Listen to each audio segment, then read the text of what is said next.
Bueno, mis queridos amigos, vamos a abordar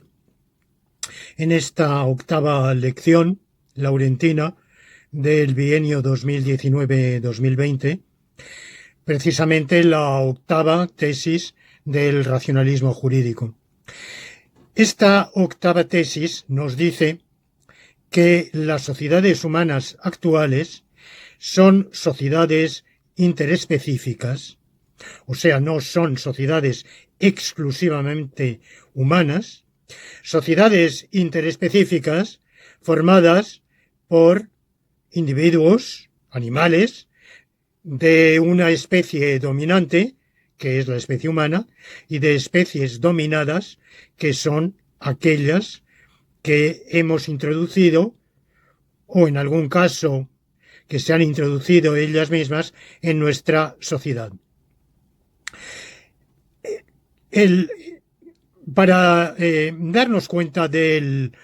impacto, del significado, del alcance de esta afirmación,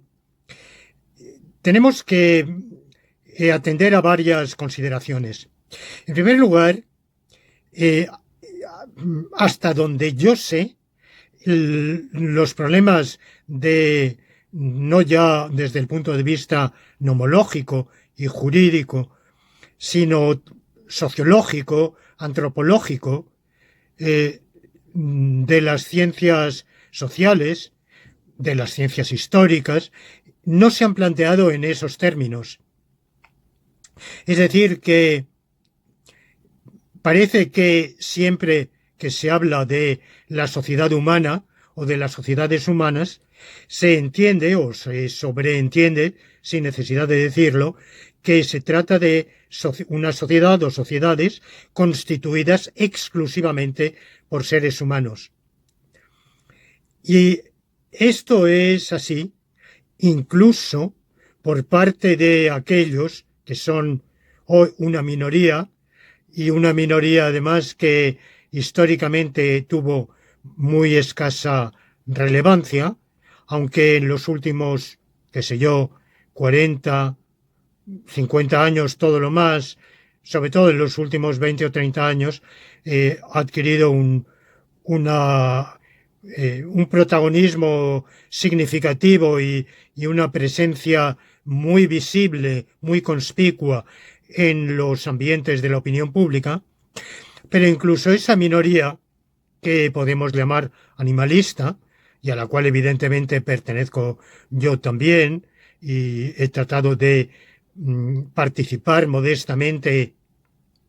en la campaña animalista con una serie de artículos, algunos de ellos que se remontan a varios decenios atrás,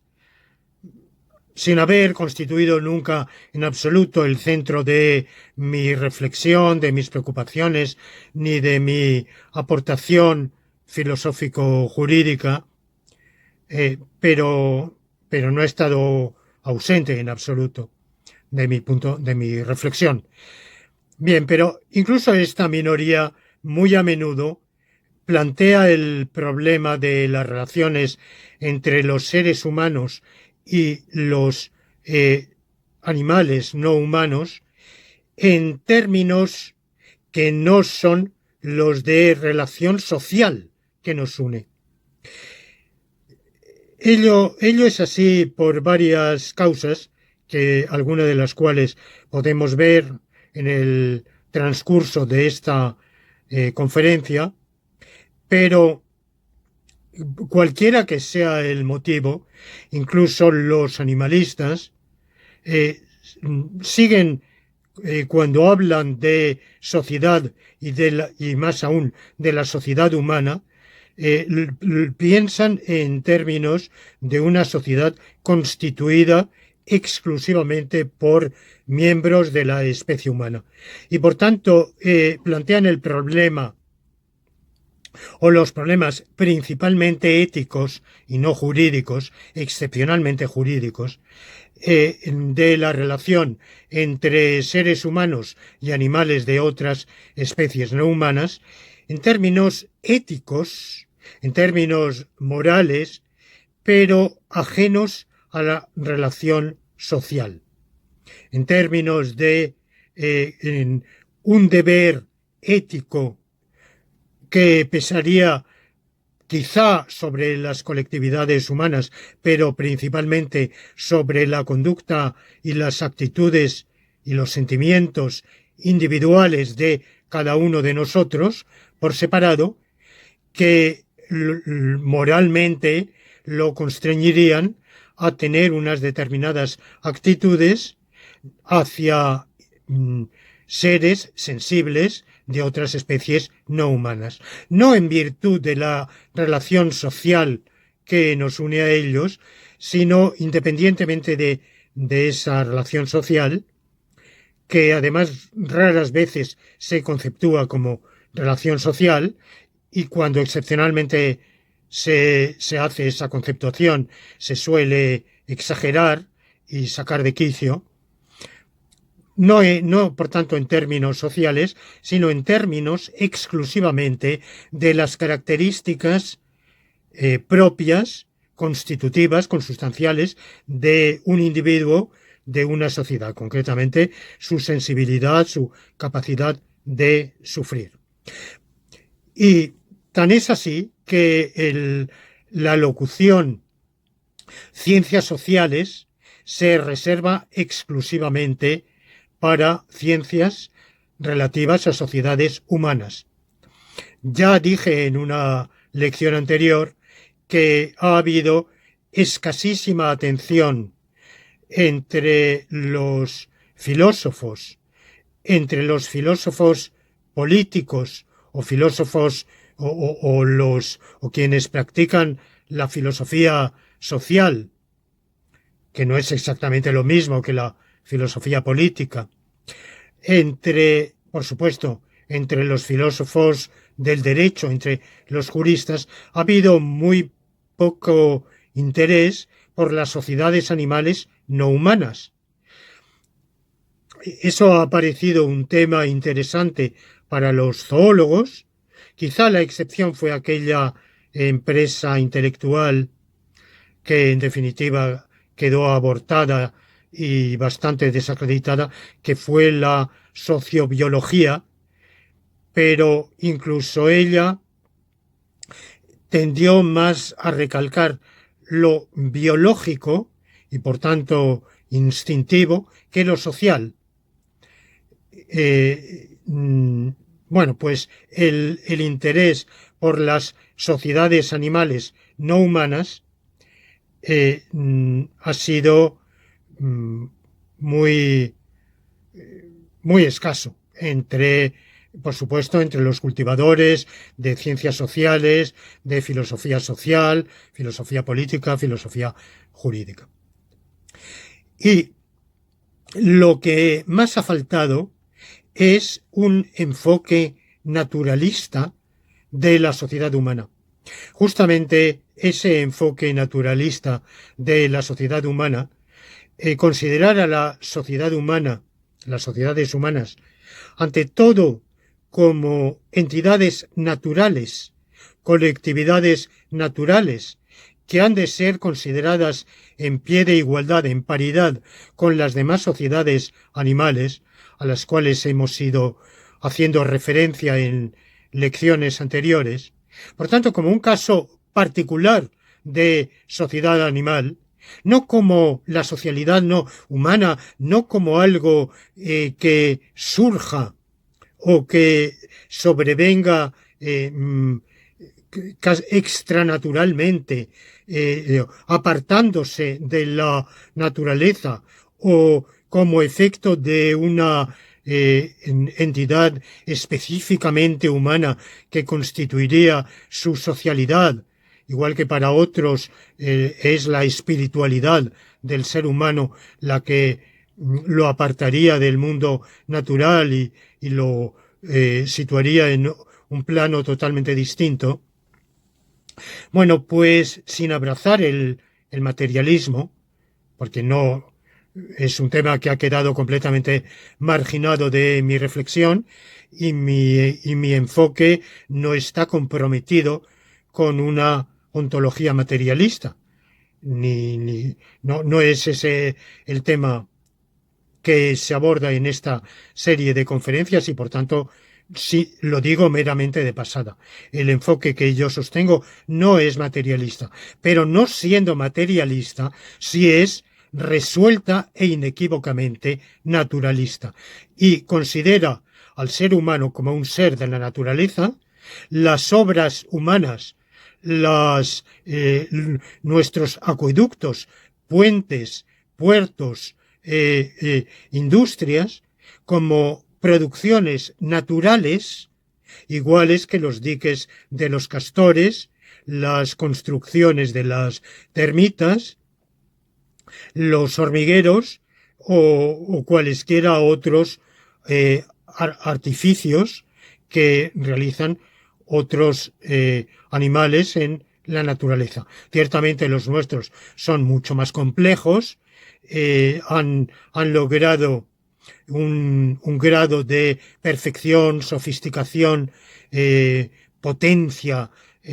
muchísimo mayores, pero no debemos olvidar que nuestra especie actual, el Homo sapiens, su Homo sapiens sapiens, como redundantemente se lo llama, existe desde hace 200.000 años.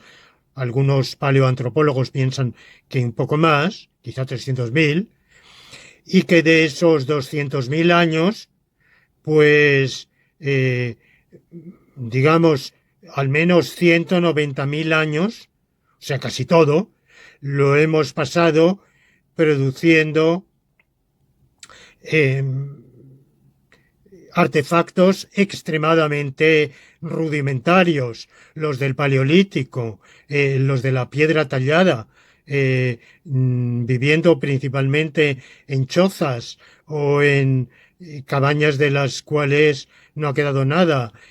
por tanto, en construcciones que no eran muchísimo más perfeccionadas que los nidos de algunas aves. Sin duda tuvimos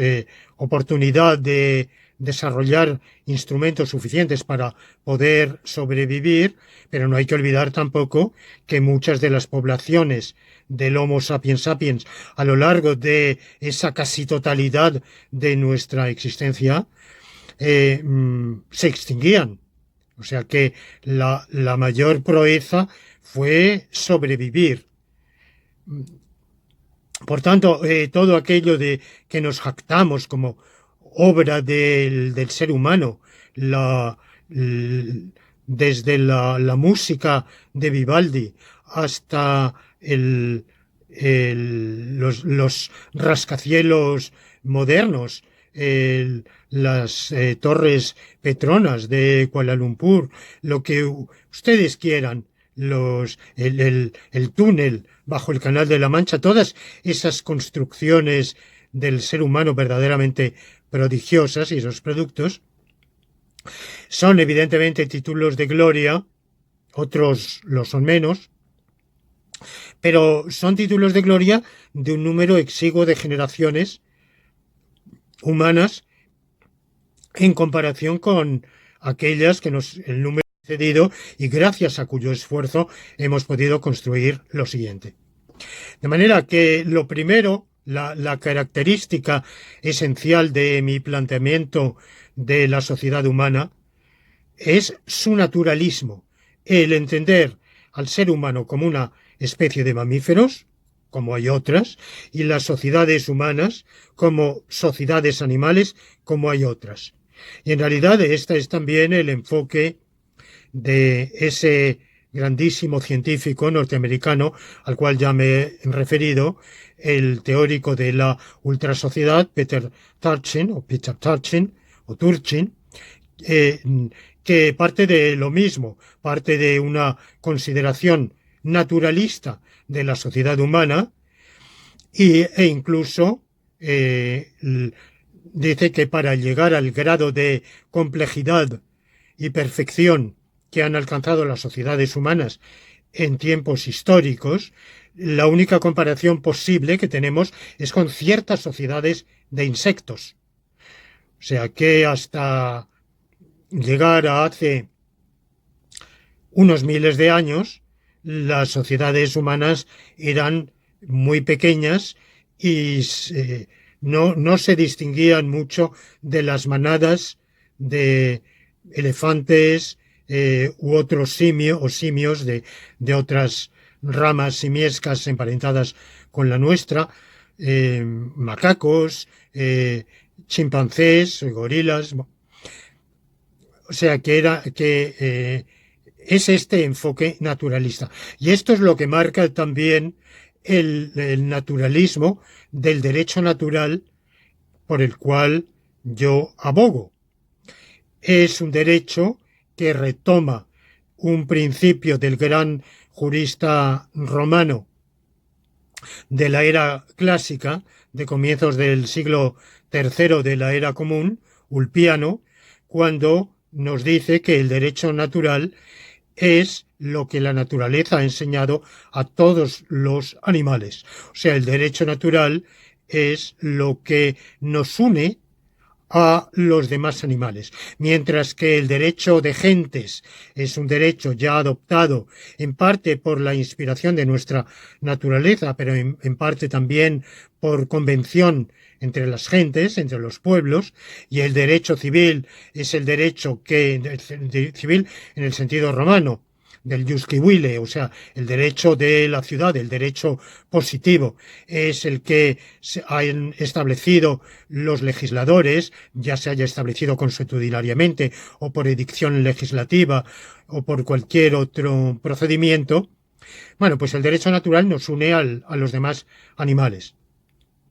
Y de hecho, esa ha sido la misma línea que yo he adoptado cuando he dicho que su valor máximo es el bien común. Esto es aplicable exactamente igual a las sociedades humanas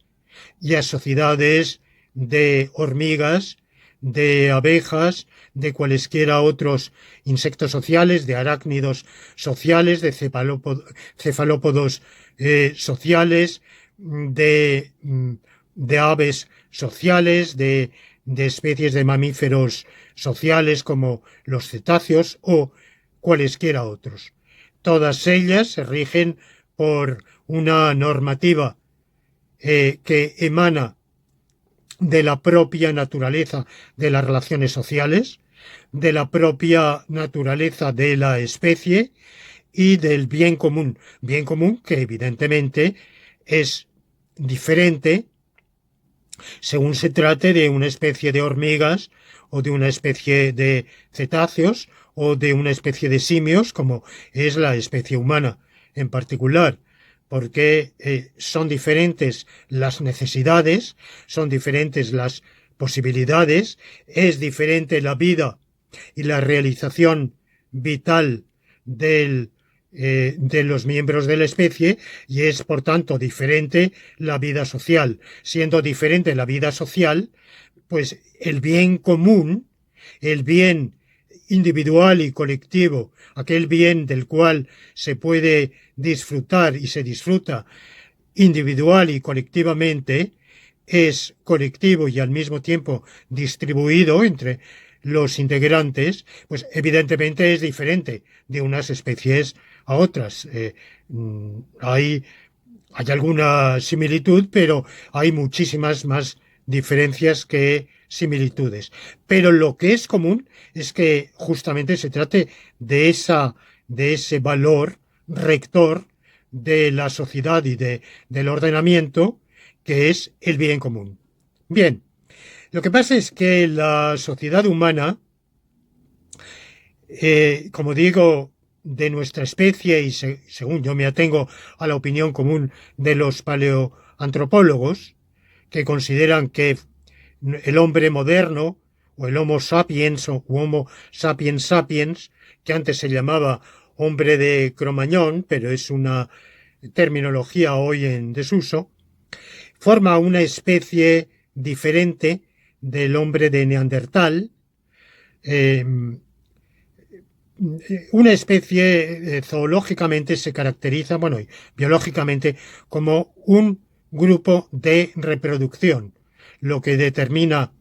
la coespecificidad es la capacidad de reproducirse. Pero como sabemos, en eso hay grados, porque hay especies próximas que, sin dejar de estar separadas entre sí por una barrera de especie, pueden ocasionalmente cruzarse. Y por otro lado, como ya demostró la zoología hace decenios, la coespecificidad no es una relación transitiva, es una relación reflexiva. Todo individuo es de la misma especie que él mismo,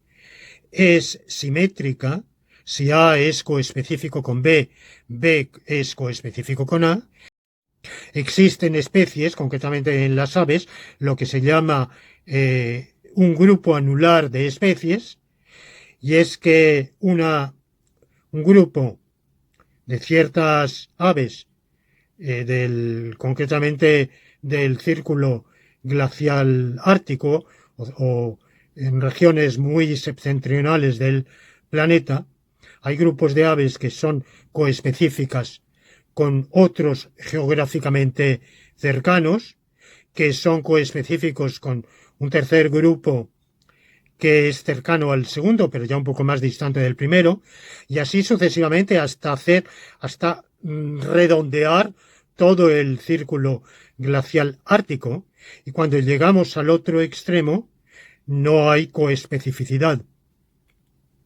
Es decir, que no hay cruzamiento posible. Bueno, por tanto, la coespecificidad no es una relación transitiva y admite gradualidad, porque todos estamos habituados a la existencia de especies, por ejemplo, de equídeos próximas pero diferentes, entre las cuales hay ocasionalmente cruzamientos. Generalmente esos cruzamientos plantean problemas de esterilidad. Recientemente, el otro día, leía acerca de un híbrido producido por dos individuos de las especies de tigre y león, con rasgos muy particulares. Desconozco si el producto de su unión es fecundo o infecundo, pero más cerca de nosotros sabemos que muchas poblaciones humanas no africanas, o es que, bueno, quizá en África también, pero en medida menor, tenemos en nuestro ADN restos muy pequeños, pero un pequeño porcentaje neandertalense, lo cual es una demostración inequívoca de que aunque los neandertales y nosotros formáramos dos especies diferentes, había una posibilidad de entrecruzamiento, quizá ocasional, pero como de todos modos las poblaciones humanas entonces eran poquísimo numerosas, muy dispersas, muy pequeñas, y como digo, muchas de ellas abocadas a la extinción, a la desaparición, no pudieron asegurar su persistencia. Entonces, esa pequeña aportación por el entrecruzamiento se ha multiplicado después en las generaciones sucesivas y ha dado lugar a que muchos de nosotros tengamos en nuestro ADN ese 3% o lo que sea de ADN neandertalense. Pero esa posibilidad de entrecruzamiento más o menos excepcional u ocasional no impide que efectivamente haya habido una diferencia específica. Bueno, la especie humana, por tanto, según nos dicen los paleoantropólogos, la especie humana actual, a diferencia de otras especies del género Homo, o el genus Homo, entre las cuales está el Homo habilis, el hombre de Neandertal y algunas otras de las cuales de cuya existencia está discutida y es controvertida entre los paleoantropólogos. Pero la especie humana existe desde hace comprobadamente, según tengo entendido, 200.000 años, pero verosímilmente desde hace más, quizá 300.000. Bueno, durante la mayor parte de ese tiempo, hasta el Paleolítico avanzado, ya relativamente cerca del Neolítico, las sociedades humanas eran exclusivamente humanas. Es decir, que no había entre ellas, en ellas vivíamos solo seres humanos, que difícilmente podíamos asegurar nuestra supervivencia con esas esperanzas de vida que conocemos de 18 años, que no quiere decir que nuestros antepasados fueran adolescentes, sino que la mortandad, las expectativas de vida más allá de los 30-40 años eran muy escasas, pero además y sobre todo la mortandad neonatal, infantil y juvenil eran elevadísimas y por tanto las probabilidades de supervivencia eran hasta una edad adulta eran pocas. Bueno, a finales de ese periodo del Paleolítico inferior es cuando empezamos a tener compañeros y al parecer el primer compañero que tuvimos fue el perro. No se sabe muy bien si el perro nos escogió. El perro, que bueno, es, como todos sabemos, es un animal, es una especie. El perro actual, con todas sus razas, es un producto de una evolución adaptativa justamente al medio humano, incluso aquel que después se ha asilvestrado y ha vuelto a un estado salvaje, pero ya como diferente, que se puede cruzar, y de hecho está perfectamente comprobado con otras especies canoides o caninas como el lobo. Bueno, está discutido exactamente cuáles eran los antepasados del perro, pero lo que es seguro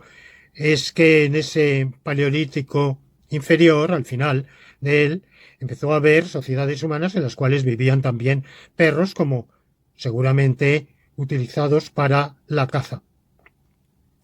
Quizá cuando los instrumentos de caza se habían perfeccionado suficientemente y por tanto el perro podía ser un animal útil en esos menesteres que probablemente pues para el tipo de caza que practicaba el hombre de Neandertal hubiera sido inútil, imposible, y además probablemente tampoco tenía las habilidades de doma o amaestramiento que hacen falta para poder dominar al perro, porque el perro se ha adaptado a la especie, a vivir en la sociedad humana, pero evidentemente ha tenido que ser dominado, ha tenido que ser disciplinado. Esto ahora, el animalismo a veces presenta una imagen un tanto idílica. No hay que olvidar que si el perro se ha adaptado a la sociedad humana, no sabemos quién tomó la iniciativa, pero lo que no cabe duda es que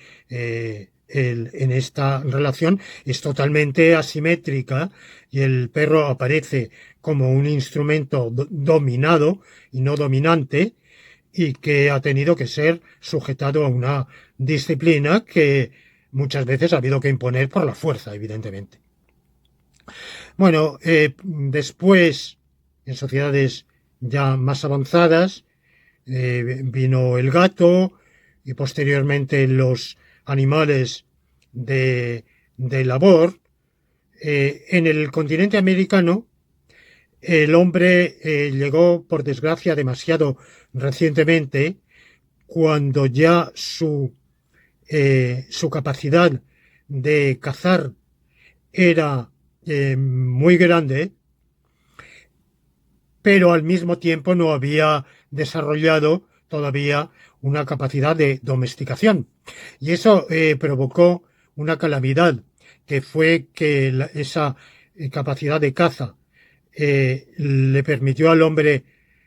cazar hasta extinguir a animales como el caballo, que existían, mientras que en el viejo continente, o sea, el continente afroasiático, el caballo y otros animales como el camello, el asno, pudieron adaptarse al ser humano, y a medida que el ser humano perfeccionaba su capacidad de caza, también ellos perfeccionar su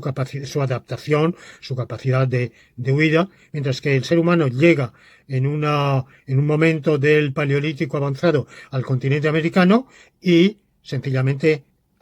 extingue, aniquila a esas especies que por tanto ya después no pudo domesticar. Bueno, o sea que a partir de un periodo, sobre todo ya del Neolítico, el ser humano va incorporando a su sociedad a otros animales como animales de labor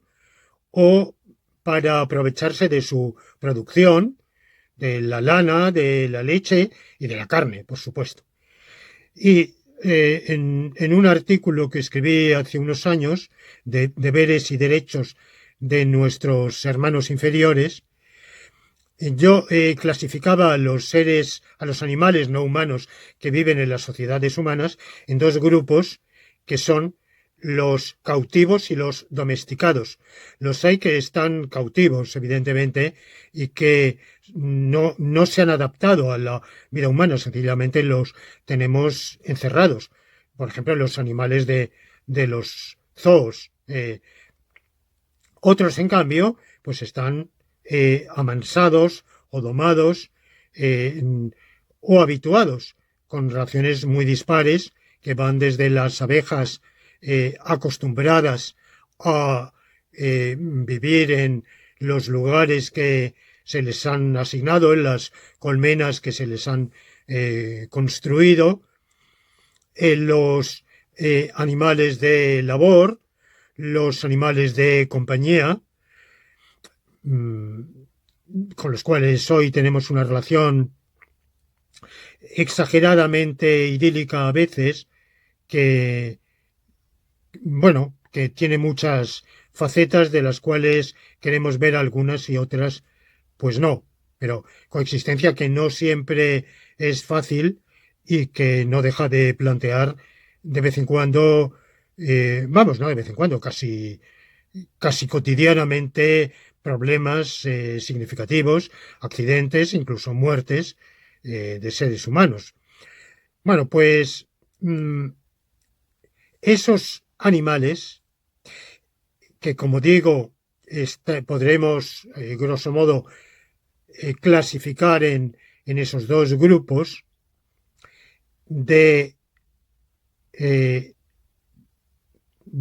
son todos ellos dominados, evidentemente, pero, digamos, amaestrados, domesticados los unos y los otros cautivos, forman parte de la sociedad humana. Y creo que el señalar esto es una característica precisamente del enfoque que estoy proponiendo. Y digo que señalar esto es un rasgo del particular, característico, peculiar del naturalismo propuesto en mi enfoque, porque precisamente al considerar la sociedad humana como una sociedad, la sociedad humana moderna de los últimos 8.000 años, o como mínimo 6.000 años, como sociedades interespecíficas, incluso en el continente americano, antes en el periodo precolombino, lo fueron, aunque muy modestamente, por las razones que acabo de invocar. Al decir que formamos sociedades interespecíficas, quiero precisamente recalcar un rasgo común que nuestra sociedad humana interespecífica tiene con otras sociedades animales. No es la sociedad humana la que ha inventado la interespecificidad. Hay un número de sociedades animales en las cuales conviven, coexisten, en relaciones también difíciles de determinar, exactamente de qué se trata, si de explotación, si de comensalismo, si de solidaridad en un sentido técnico que usa la zoología, eh, mm, si de simbiosis entre individuos de diversas especies. El ejemplo más conocido es el de las hormigas, no todas las especies de hormigas, porque hay muchísimas especies de hormigas, pero sí algunas de ellas, o muchas de ellas, no sé bien, eh, conviven en sus hormigueros con los pulgones. Y se consideraba que los pulgones eran explotados, eh, cautivos, mmm, digamos, esclavizados, vivían en una relación de esclavitud. A veces también hay colonias de hormigas donde coexisten hormigas de diversas especies, o sea, hormigas cautivas, pero de especies diferentes. Eh, Se ha dicho justamente que las hormigas, entre otras muchas cosas, se parecen a los seres humanos o ciertas especies de hormigas en varias de características de su organización social, pero entre ellas en hacerse la guerra.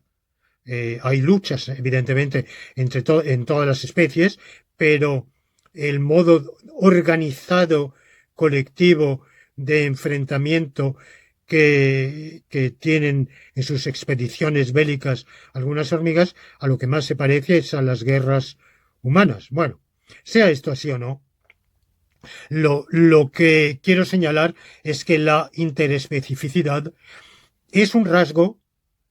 que se da en un número de sociedades animales,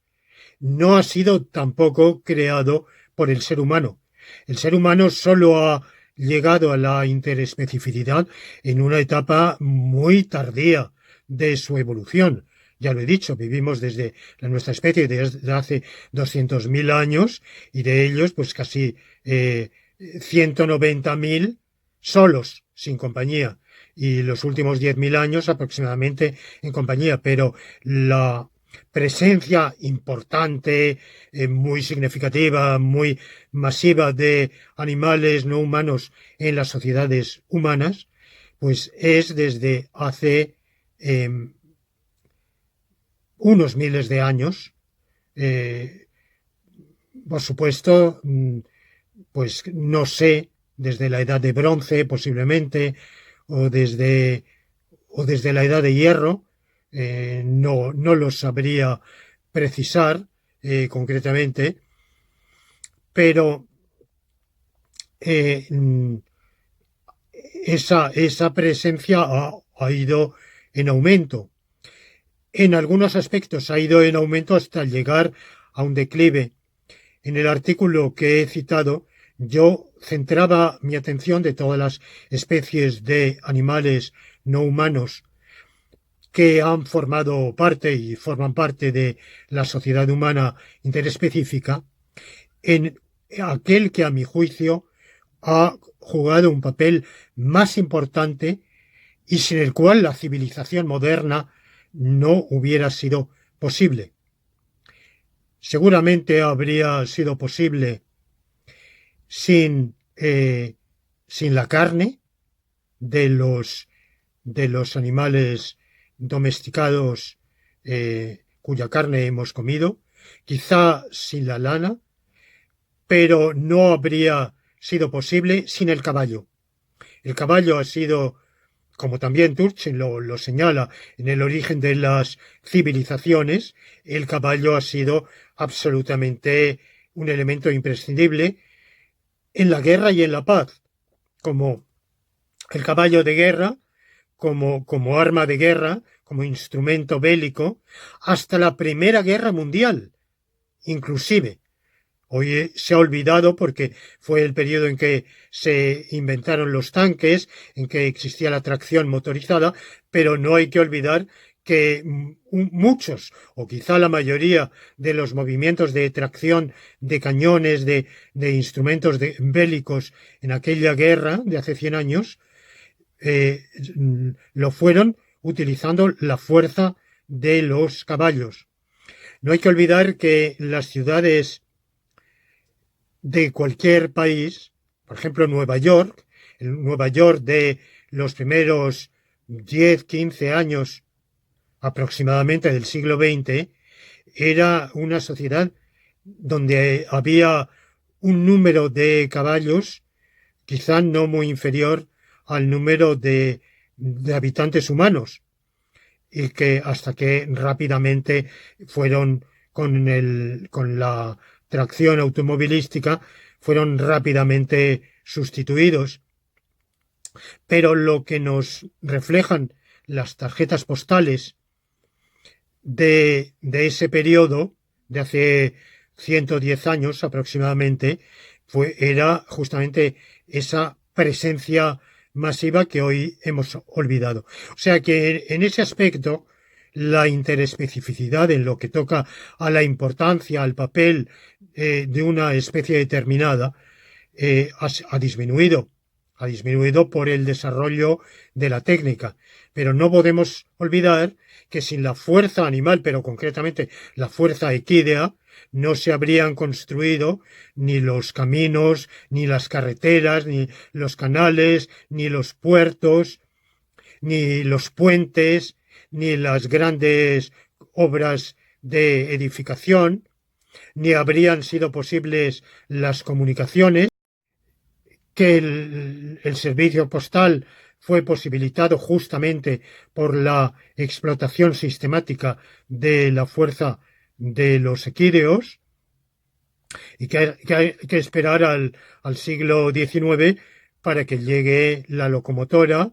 el ferrocarril, y por primera vez el caballo sea al principio no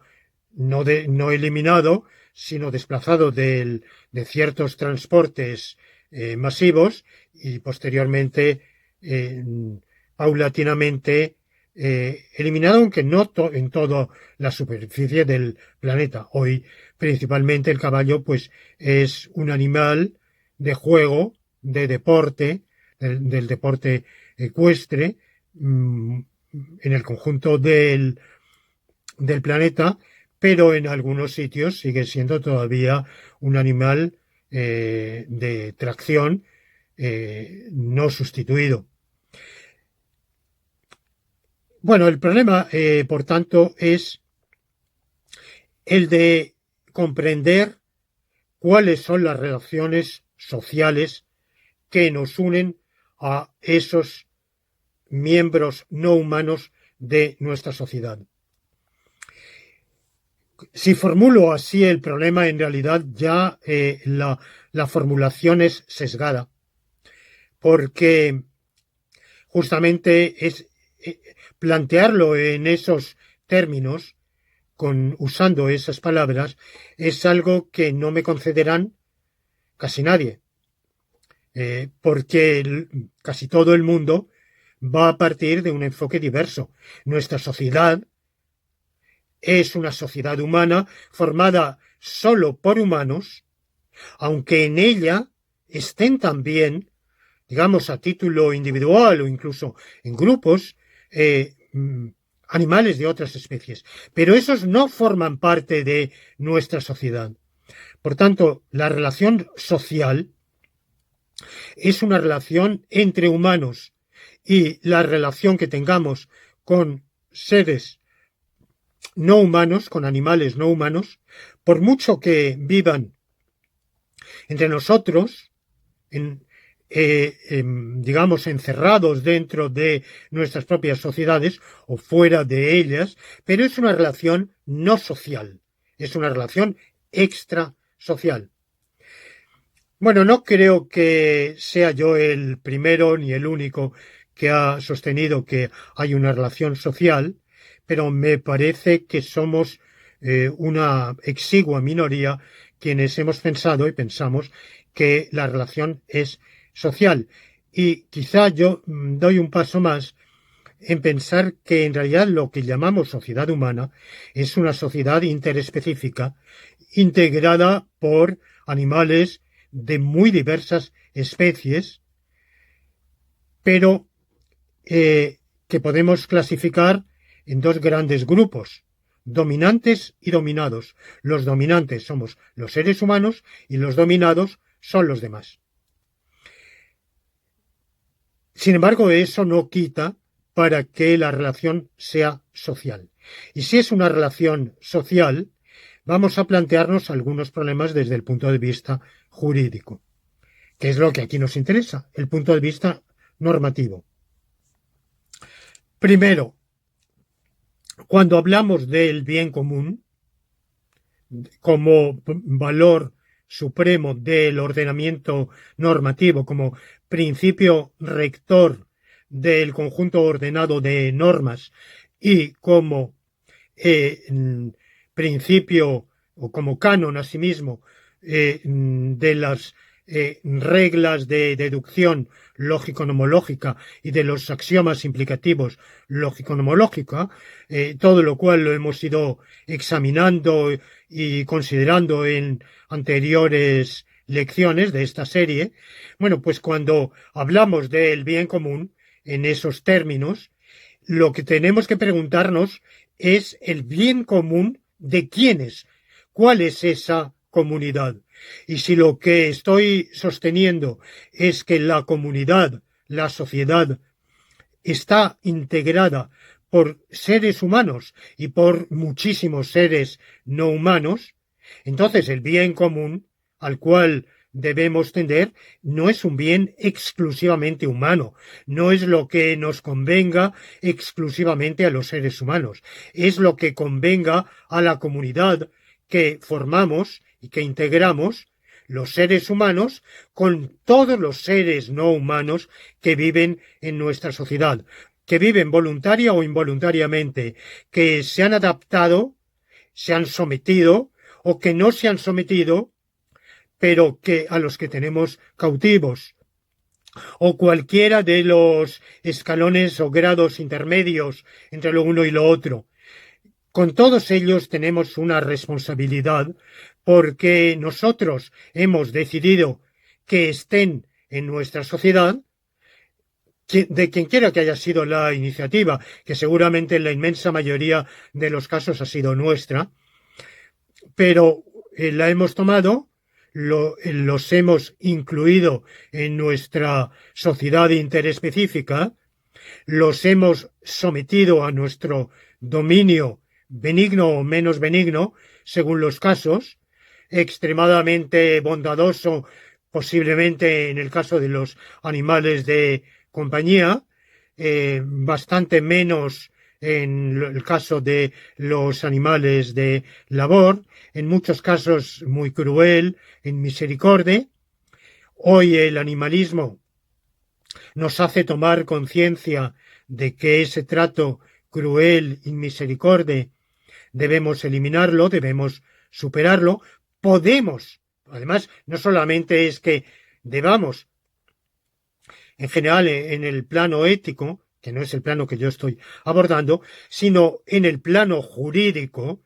porque son miembros de nuestra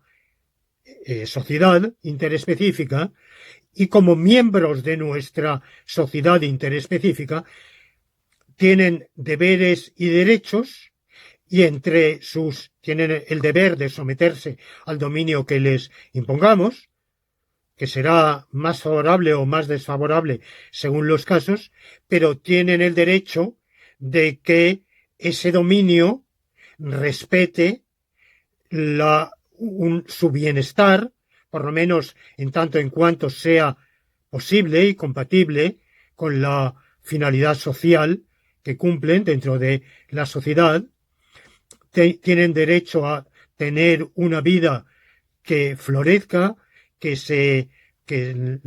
expanda en sus potencialidades sociales, y como digo, eso en la medida de lo posible. Justamente también hoy el avance de la técnica nos posibilita un trato más benigno que el que sin duda tenían nuestros antepasados de hace 3, 5 o 15 generaciones, con una técnica muy rudimentaria, en la cual ya era extremadamente difícil asegurar la supervivencia humana. Y por tanto pasaba a un lugar muy subordinado cualquier consideración de atención hacia los seres no humanos, que nunca estuvo del todo ausente, porque ya desde la antigüedad clásica tenemos testimonios de que había una preocupación incipiente, quizá minoritaria, pero ya existía la preocupación por dar un trato más humanitario, más compasivo hacia los miembros no humanos de nuestra sociedad. No hay que olvidar tampoco que el trato que se infligía a menudo a los seres humanos, o a algunos seres humanos, por ejemplo a los esclavos, tampoco era precisamente benigno, benévolo, ni humanitario, ni piadoso, ni compasivo. Pero justamente el avance de la conciencia normativa, por un lado, y de la técnica, por otro, nos han permitido tener relaciones entre nosotros mismos y con los animales que están incluidos en nuestra sociedad interespecífica, tener relaciones más compasivas, más humanitarias. Bueno, pues lo primero es eso, lo primero es aclarar que el bien común del cual hablamos es un bien común a humanos y a no humanos. Segunda precisión, sin embargo, eso no quiere decir que sea un bien igualitariamente común a humanos y no humanos. Porque la relación, lo que fundamenta el principio del bien común es esa comunidad misma que nos integra, pero como ya he dicho, la comunidad, los nexos de socialidad o comunidad que tenemos con los no humanos son por la naturaleza misma de las cosas, por la naturaleza misma de las especies involucradas, es una relación asimétrica, necesariamente asimétrica. Y por eso, cuando yo defiendo que el bien común es el bien común de humanos y no humanos, miembros de la sociedad humana interespecífica, cuando defiendo y postulo que por consiguiente han de reconocerse a todos los miembros no humanos de la sociedad, estén bajo el título que estén o en las condiciones que estén en nuestra sociedad, pero desde el momento en que los hemos incluido voluntariamente o involuntariamente por su parte en nuestra sociedad, desde el momento en que eso se ha establecido, tenemos una responsabilidad de velar por el bien común de todos, nuestro y suyo. Y pondría un ejemplo que hoy sale bastante en las discusiones. Es sabido que digamos, el auge del ecologismo ha llevado a reintroducir artificialmente por la labor humana ciertas especies de predadores, por ejemplo el lobo, en espacios naturales, por ejemplo en España, donde naturalmente había desaparecido y está prohibida su caza, es una especie protegida. Bueno, al mismo tiempo, el lobo causa unos estragos tremendos en los rebaños. Cada año hay muchísimos, yo no puedo decir cuántos, si son decenas, cientos o miles de animales pertenecientes a la especie humana, a los cuales nosotros debemos protección que sufren sus ataques. También el problema se ha planteado con el oso, que se ha reintroducido artificialmente en el Pirineo y en zonas cantábricas, pero en medida mucho menor. Bueno, pues cuando se habla de este problema, desde el punto de vista humano, los ecologistas dicen que aquí están en juego dos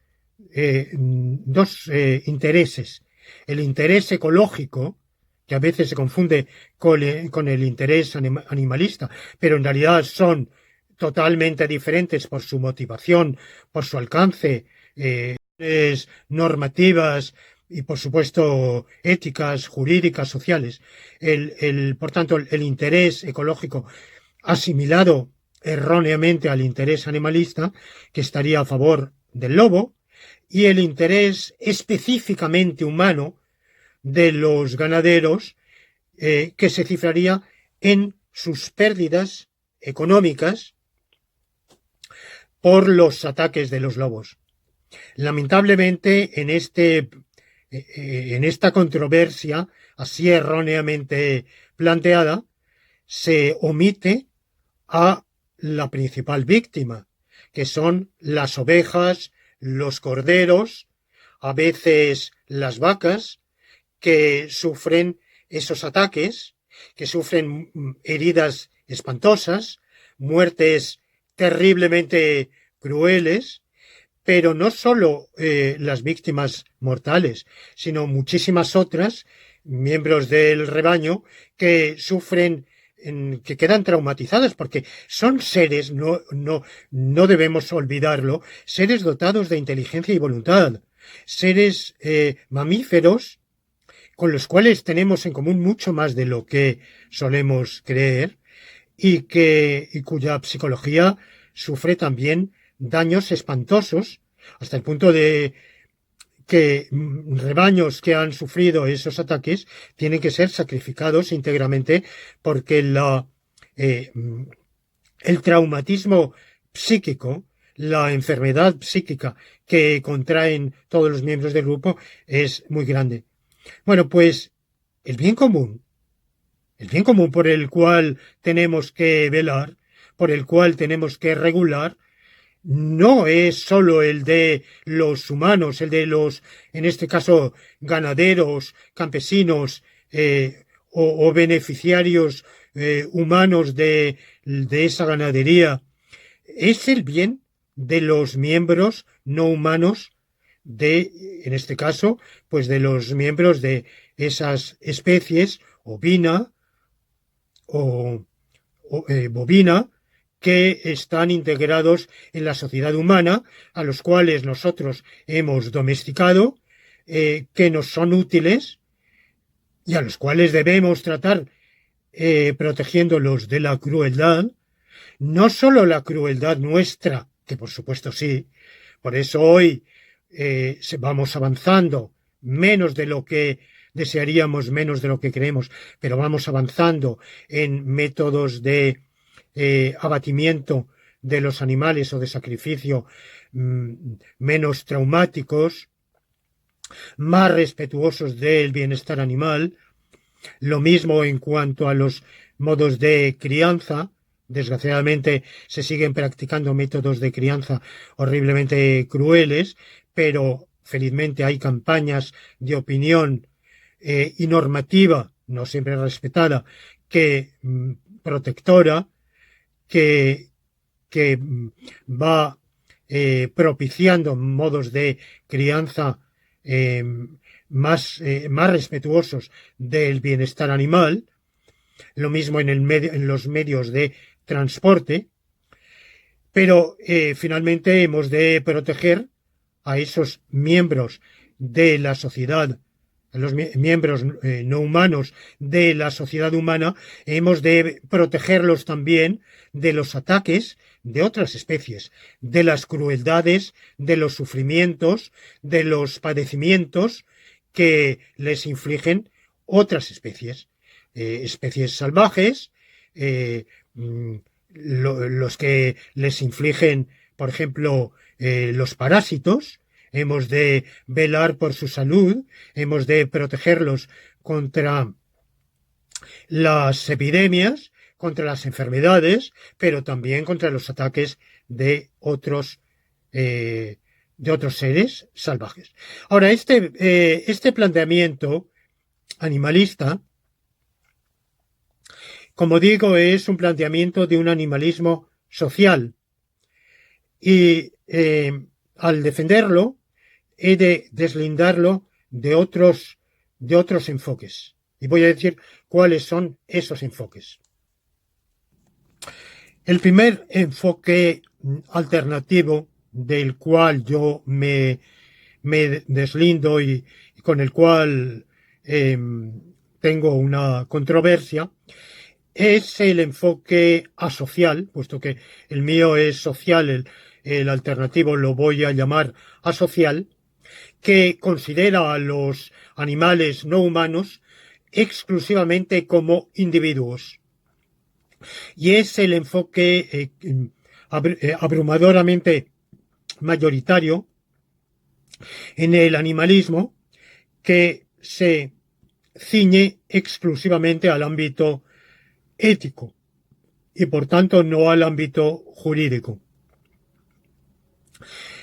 y que parte de aquella reflexión de Bentham que cualquier animalista moderno tiene en su mente, y es que lo que hay que preguntarse es si sufren o no sufren. Por tanto, todo ser capaz de sufrir, de tener padecimiento, de tener sufrimiento, es merecedor de una consideración moral, aunque no sea un sujeto moral. Los sujetos morales, desde un punto de vista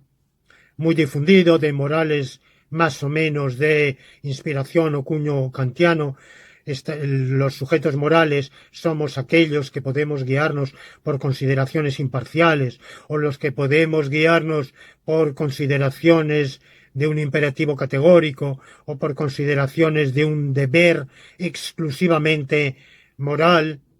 no utilitario. Bueno, algo así. Y los sujetos morales deberíamos tener en cuenta como objetos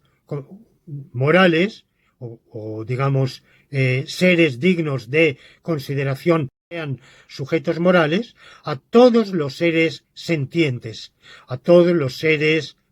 dotados de sensibilidad o por lo menos de capacidad de sentir dolor. Claro, no sabemos exactamente si las moscas u otros insectos son capaces de sentir dolor. Vamos, a mí personalmente no me cabe ninguna duda, pero eso lo tendrán que ir determinando los estudios de neurofisiología animal asociados a los de etología animal. Y, por tanto, en realidad el ámbito, la extensión de los seres, digamos, que pueden experimentar dolor y por tanto merecerían un trato ético por los sujetos morales, pues es algo que habría que determinar. Bueno, yo no entro, ese tipo de consideración yo lo dejo de lado. Primero porque la ética no es en absoluto mi ámbito de reflexión.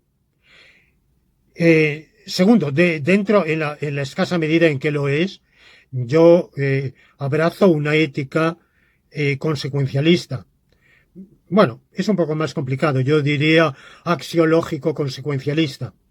pero no es en absoluto de cuño kantiano ni nada parecido. Ni por tanto comparto esa concepción de los sujetos morales como aquellos que son capaces de dejarse guiar por consideraciones imparciales o por consideraciones exclusivamente éticas, porque me temo que si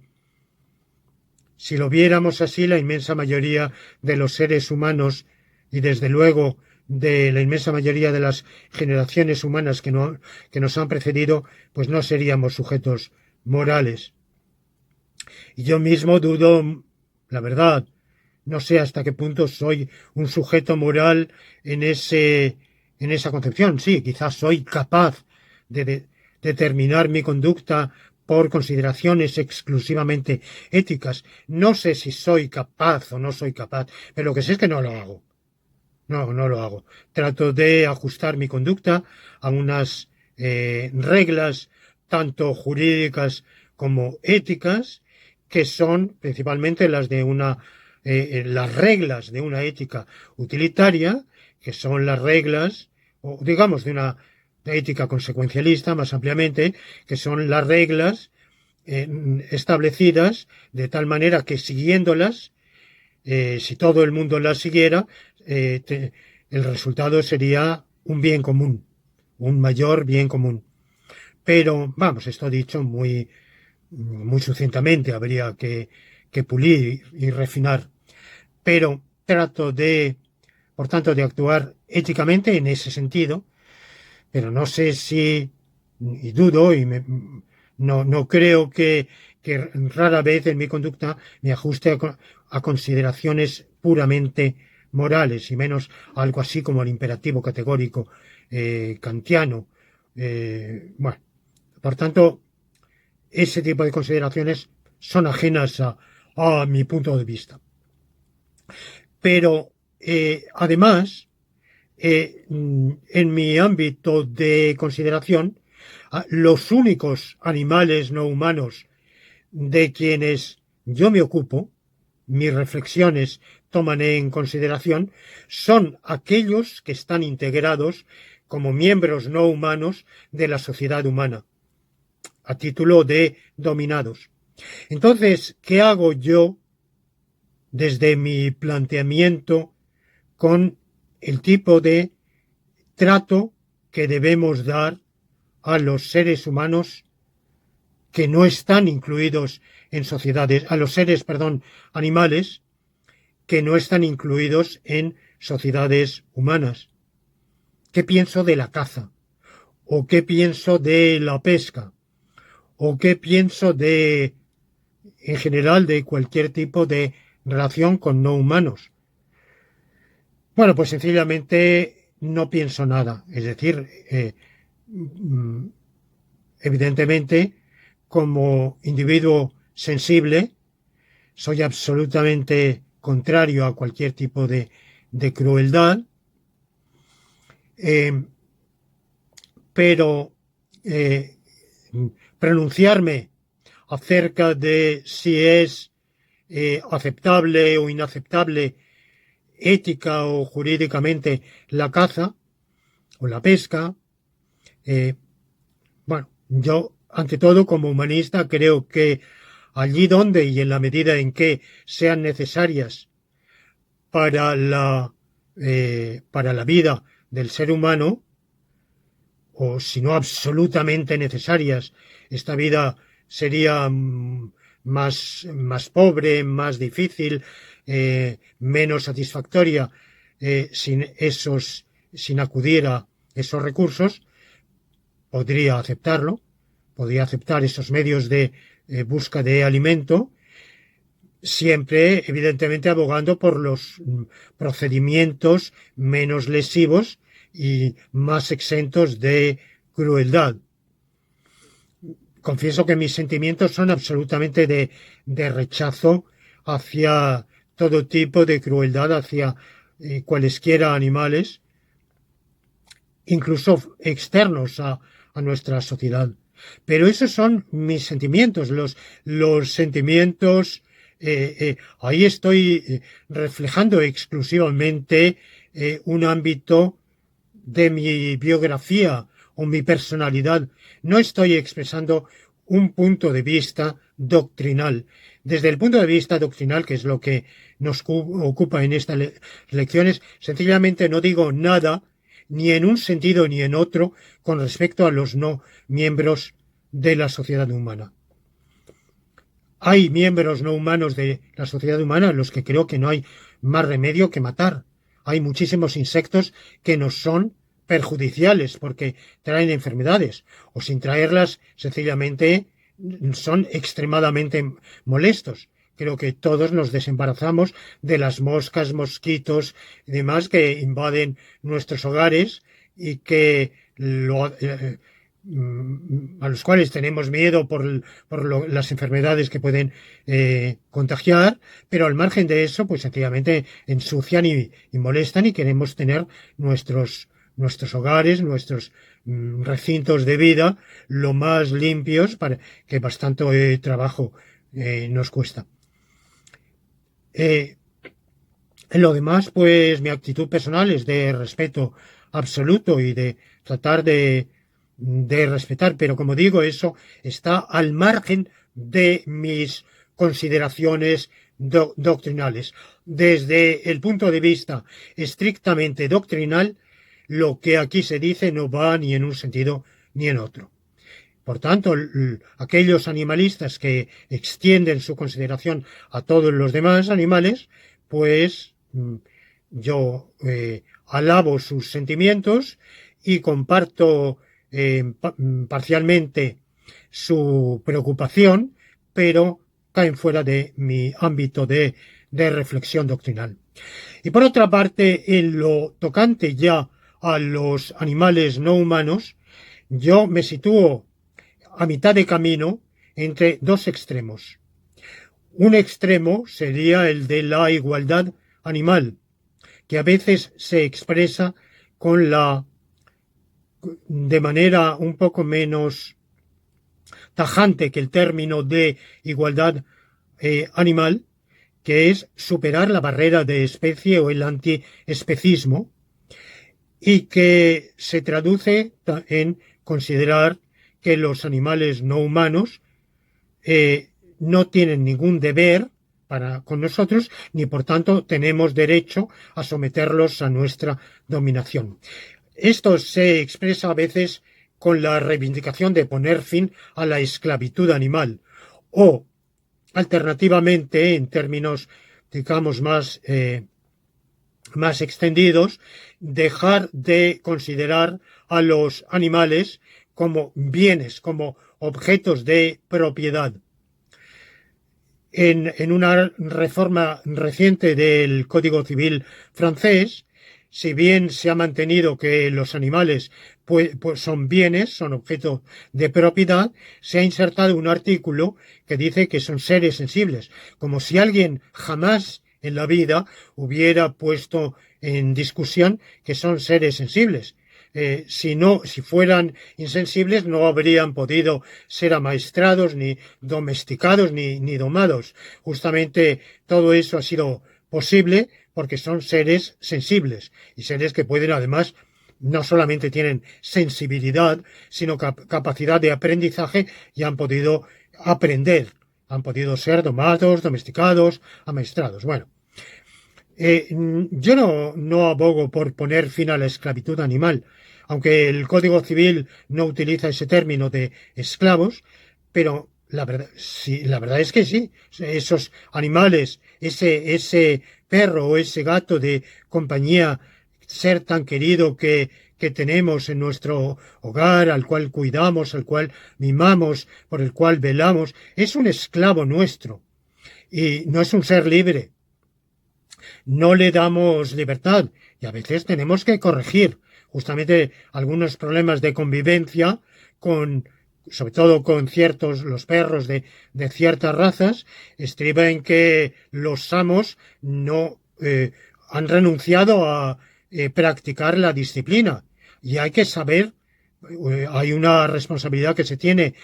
para el bienestar del propio animal y para el bienestar y respeto de los seres humanos vecinos, que los animales estén debidamente disciplinados, y hay un cierto empleo de la fuerza que es imprescindible en algunas circunstancias, siempre y cuando sea proporcionado, mesurado, adecuado, limitado, pero tiene que existir. Por otro lado, no podemos dejar en libertad a los animales, que vayan a donde quieran, que circulen por las calles cualesquiera animales de la especie que les dé la gana sin que practiquemos ningún tipo de confinamiento. Y si practicamos un confinamiento, es evidente, llamémoslo o no, estamos imponiéndoles, estamos cercenando y los estamos dejando deambular como dejamos deambular a los seres humanos. Por tanto, no abogo por poner fin a la esclavitud animal, no abogo por dejar de considerar a los animales que están en la sociedad humana como bienes, no abogo por suprimir la propiedad de los animales, como no abogo por sostener que no son objetos de propiedad, pero sí abogo por reconocerles derechos, incluso derechos jurídicos. Es decir, que tienen derechos jurídicos, no solo morales, frente a la sociedad humana, a las autoridades, frente a sus dueños, frente a los responsables de su vida, de su bienestar, de su supervivencia. Bienes que, derechos, y en eso tampoco he inventado. Carl Sunstein, me ha precedido al defender lo mismo, y es que igual que en la época de la esclavitud, el esclavo podía tener ciertos derechos y podía hacer valer esos derechos, aunque no podía actuar en juicio, pero un tercero sí podía hacerlo. Eran derechos muy limitados, pero podía tenerlos. O, por ejemplo, seres humanos cuya condición servil o no servil estaba en discusión porque justamente estaba jurídicamente controvertido si habían sido manumitidos o no, y siendo esclavos podían tener derechos jurídicamente defendidos. Bueno, pues lo mismo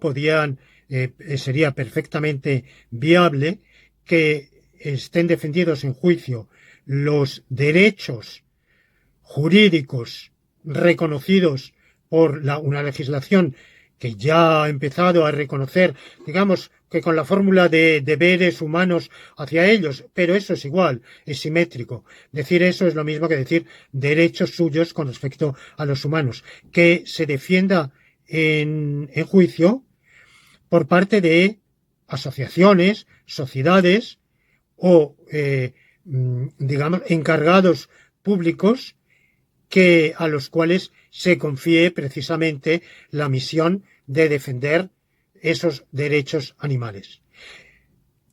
Y con esto completo la exposición de esta tesis séptima. Como digo, es una posición un tanto intermedia, matizada, que insiste en la condición de los animales no humanos que viven en nuestras sociedades como miembros de la sociedad humana, como beneficiarios del bien común,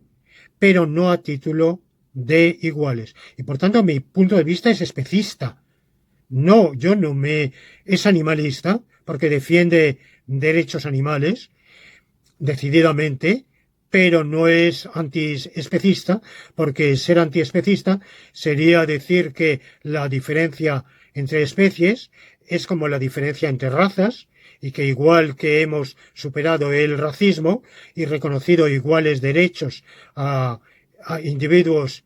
humanos, cualquiera que sea su color de piel, por las mismas deberíamos reconocer derechos iguales a hombres, perros, corderos,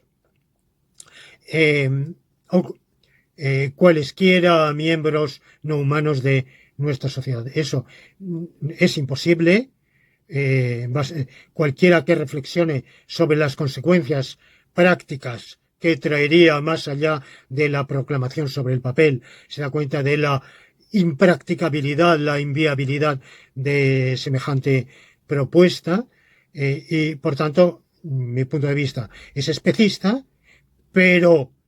de un especismo animalista, de un especismo que quiere que a los miembros no humanos de nuestra sociedad les demos toda la cabida jurídica que es posible darles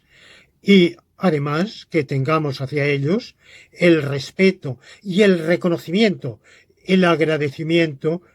que merecen por todo lo que han contribuido y contribuyen al bienestar de la sociedad humana.